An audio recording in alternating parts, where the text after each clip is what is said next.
Malaki ang kinalaman ng statistics sa society. Unang-una, para maintindihan kung ano yung mga nangyayari, kailangan malaman natin ilan yung mga taong involved, di ba? Nasaan sila, gaano kalala yung problema nila, kung may problema man, o ano yung mga nagiging mga accomplishments nila. So kung sabi nga ng mga manager, kung hindi mo mabilang, hindi mo ma-manage.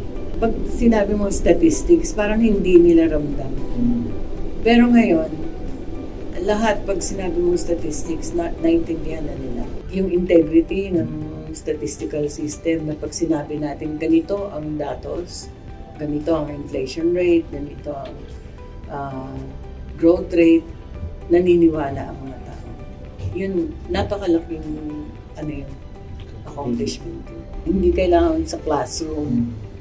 Kailangan sa pang-araw-araw na ginagawa na maisama ang statistics. Sa pagluluto nga di ba? Hindi pwedeng basta na lang alabira. Yung pagtitikim, for example.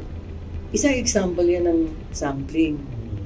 Yung pagsasurvey natin, parang tikim. Pwede mo ihambing sa pang-araw-araw na gawain natin yung statistics. Sa paggamit ng statistics, hindi lamang production ang pinag-uusapan dyan, kundi ang tamang paggamit.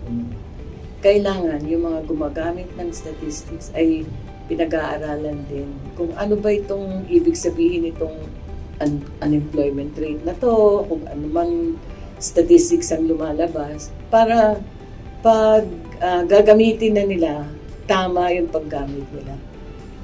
In other words, it's not just the numbers, kundi pati yung definition, pati yung paano ba kinuha itong datos na to, ano ba yung mga kondisyon na nandoon nung kinuha yung statistics na ito, pumutok ba yung vulkan, and so on and so on.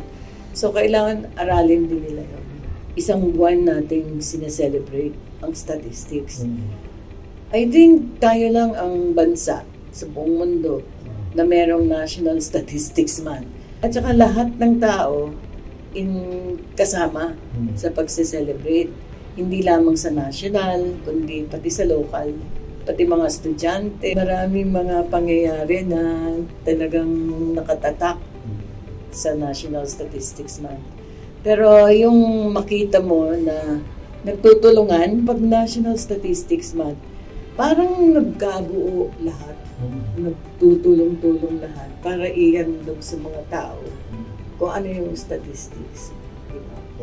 So yun yung, para sa akin, yun ang nakikita ko. Nakaka-uplift yun ng mga. Pag sinabi natin PSS, hindi lamang gobyerno yan.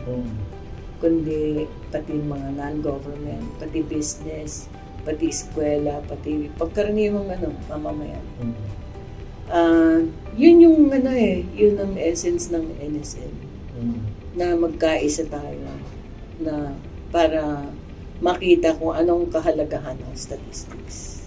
Siguro bigyan naman natin ng papel yung private sector.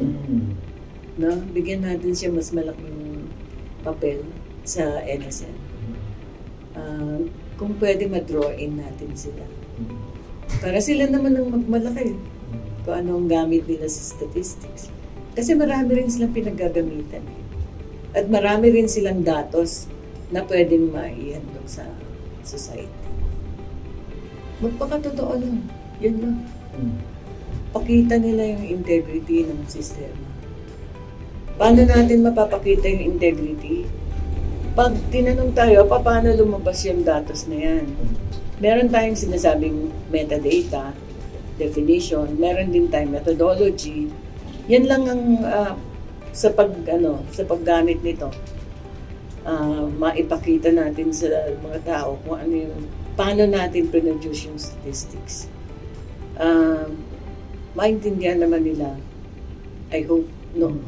Pero doon natin makikita na true transparency na papag-ingatan natin yung integrity ng statistics. Na pag inulit natin yung prosesong yun, ganun pa rin ang lalabas.